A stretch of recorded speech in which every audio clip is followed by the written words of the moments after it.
Hello, fight fans. Mike of Fights with Friends. Let's break down UFC Fight Night 160, Copenhagen, Denmark. I'm Mike of Fights with Friends. Please hit that like button. Don't forget to hit that subscribe button and ring that bell so you're notified and in the know whenever I drop a new video or go live, like basically every major combat event. Now, starting October 1st, things are going to expand. They're not going to contract. They're going to expand. We are going to start covering a plethora of sports, football companions, baseball companions, hockey companions, and taking a lot of your suggestions. Still all the same fight coverage and more, so don't worry about that. Let's talk about tomorrow's UFC Fight Companion. I will not be able to get the prelims. I will come in somewhere around the main event for my live Fight Companion. So feel free to go over to Mo Scream TV, and Mo over there will take care of you. I told him that I would send you guys over there because he's a great guy. He runs a great channel, and we're going to be doing some stuff together on each other's channel. Enough of the chit chat. Let's get down to the fights.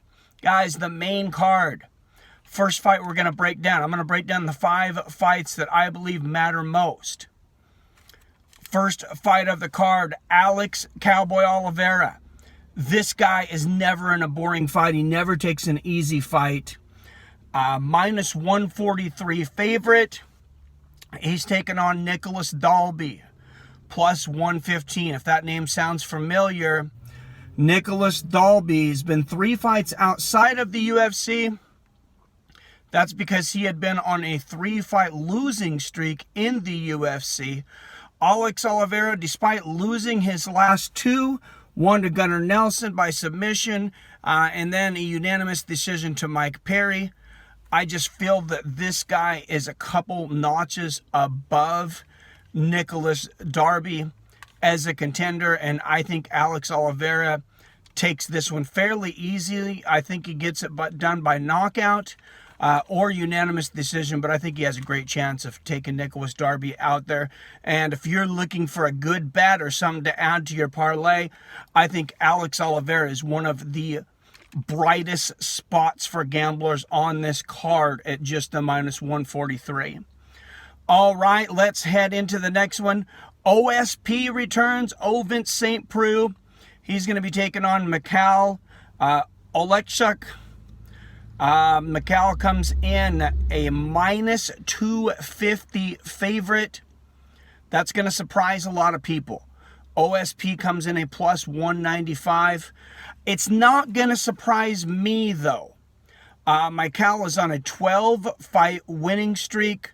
This guy knows how to finish fights. OSP's looked a little chinny lately. He's, I believe 3-3 in his last 6. He's on the downswing at 36 years old, and I believe Mikhail was on the upswing, and I think that's a very safe bet. You're not going to take a lot of money on that, but maybe throw it in a parlay with Alex Oliveira, and you're basically down to even on your money, if not better. All right, next fight, Ion Cutelaba versus Khalil Roundtree. I love these odds. If you're a bettor, I absolutely love this. Ion Cutelaba, tough dude. Very tough guy. Couldn't take out the best, though. He loses to guys that are not there. He lost to Glover Teixeira. He lost to Jared Cannonier. He lost to Misha Serkinov. The guy's 3-3 in the UFC. I know a lot of people are excited about his power. He's 11-4, but let's look at what it is in the UFC. He's 3-3, so he's a 500 fighter, and his wins are against nobodies. Every time he's stepped up to the plate, and he's fought, anybody in the top 15, or even on the fringe of top 15, he has not been able to get it done, and he has not looked good. Khalil Roundtree, I could not be more impressed with this guy recently. Of course, he's got one loss against Johnny Walker. Johnny Walker's such an enigma, but we know he has that like Francis Ngannou power at 205, and we haven't seen the guy fight for, more than a few minutes in a fight. He was able to take Khalil Roundtree out, but Khalil Roundtree came in. We know he has power. His first fight in the UFC, knocked out Gokhan Saki, kickboxing legend, thought to be one of the best kickboxers in the history of the sport. Took him out with kickboxing. Then his last fight, very impressive over Eric Anders. This is a guy that can grind fights out. He's been in some very tough wars with a lot of really good fighters. He dominated Eric Anders. And I think one of the big differences was, and he talked about this on a podcast with Joe Rogan, I'd recommend going back and trying to watch that one if you're interested. He went to Thailand for that fight camp before the Eric Anders fight. And I mean, he just looked absolutely phenomenal. The kid is an insanely hard worker. I think he's just willing to do whatever it takes to win. And after the Johnny Walker fight, after he got taken out, he's like, hey, I got to change something. And to show that kind of dedication to go live in another country, that's championship mentality in my mind. I have Khalil Roundtree in this one. He is a minus 130 favorite. Ion Cutelaba, a plus 105. That's my best bet on this. I wouldn't hesitate too much parlaying Khalil Roundtree and Alex Oliveira. A couple $100 on that, and you're going to get probably 3.5 to 4 to 1 odds. And like I said before, Oleksuk at minus 250. I think that's almost a for sure bet. That's going to bring you up to like 5 to 1. I don't think that's a bad parlay at all. Of course, anything can happen in MMA, and the more fights you add to a parlay, the more variables there are. But let's go into the co-main event of the evening. Very excited for this one. This one's not as easy to call. Gunnar Nelson versus Gilbert Burns. Both of these guys, of course, submission specialists. Gunnar Nelson, one of the best to ever do it. Gilbert Burns right there, though. Either one of these guys could enter No-Gi Jiu-Jitsu championships with the top fighters in the world and place and compete. And they have. And they've done well for themselves. These guys are very, very high-level jiu-jitsu and very high-level MMA jiu-jitsu. So that's why I think it becomes a striking match. When it becomes a striking match, you look at it, Gilbert Burns, 5 knockouts. Gunnar Nelson, he's got 4. But then you dig into it a little deeper. Gilbert Burns has been in some firefights recently. He got a couple of knockouts in the 6 months leading end of 2017 into 2018. Of course, he was doing very well in that fight against Dan Hooker until that, weird knockout off his back from Dan Hooker. But I think Gilbert Burns, his boxing is going to be much different, much better. Gunnar Nelson, he has 4 knockouts, but he hasn't knocked anybody out since 2008. So in the world of what have you done for me lately, as far as I'm concerned, Gunnar Nelson's never knocked anyone out in the professional sport of mixed martial arts.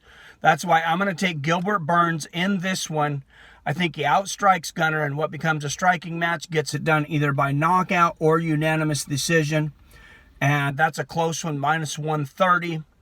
I'm not as sure about that as I am Roundtree and Cutelaba, but I think there's definitely some money to be made on this card. Let's go into the main event of the evening.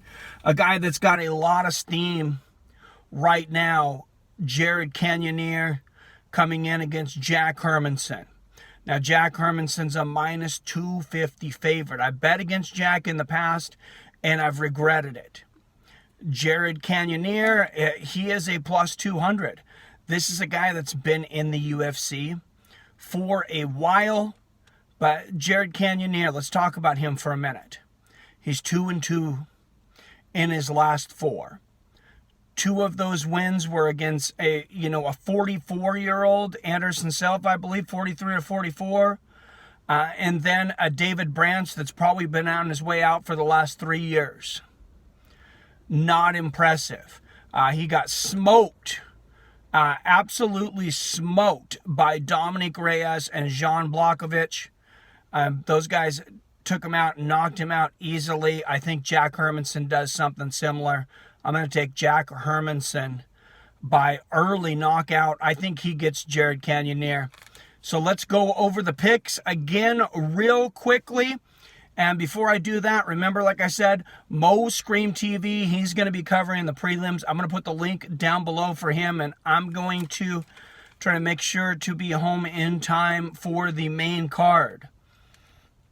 So for the main card, I'm going over it again. Alex Oliveira, minus 143 versus Nicholas Dalby. I'm taking Alex Oliveira, and I think he's able to finish it or get a unanimous decision. Remember, close odds, so that could be a good bet. Michael Oleksiak, minus 250 favorite over OSP. OSP on the way down. Michael Aflil on the way up. Even though he's a minus 250, I feel that could be valuable in one of your parlays. Next up, Ian Kudalaba versus Khalil Roundtree. I could not be much more confident in Khalil Roundtree, especially for a minus 130. That, I think, is the best bet on the table. Like I said, almost even odds to get a guy that I would easily not blink at making him a minus 230. I don't think Ian Kudalaba is the real deal. We talked about that. We don't need to beat a dead horse. But let's go to the co-main event. Gunnar Nelson versus Gilbert Burns. I'm not sure I'd be confident enough to put my money on this one. Like I said, 2 submission specialists. Gilbert Burns has the better striking. Gunnar Nelson hasn't knocked anybody out in literally well over a decade. I take Gilbert Burns by knockout or unanimous decision. Then the main event, Jack Hermanson versus Jared Cannonier. I just feel like Jack Hermanson deserves that minus 250. I think, he's a very dominant fighter that's going to be contending for the title possibly very soon. People sleep on this guy. Jared Cannonier, like I said, 2-2 in his last 4. Absolutely smoked by Dominic Reyes and Jan Blachowicz. He's going to go against another top contender today, and I think he gets smoked again. Let me know what you guys think about this down there in the comments. Make sure and hit that like button, hit that subscribe button if you're new, and don't forget to ring the bell for notifications. Like I said, remember, October 1st, we are switching to Mike's Sports Experience. Still all the same fights, just adding a little more, being a little more fan-friendly for the YouTube algorithms. But let me know, do you agree? Do you disagree with those fights? Are you putting any bets down? I'm very interested. I always root for you guys' bets. I want to see you guys succeed and make money. I cannot wait for this one, guys. Hopefully I'm live at 11 a.m. for the main card. Like I said, I will leave the link for Mo Screen TV for the prelim and follow him right under the main card if I'm not home yet. As always, I love you. I respect you. And I'll see your fine asses later.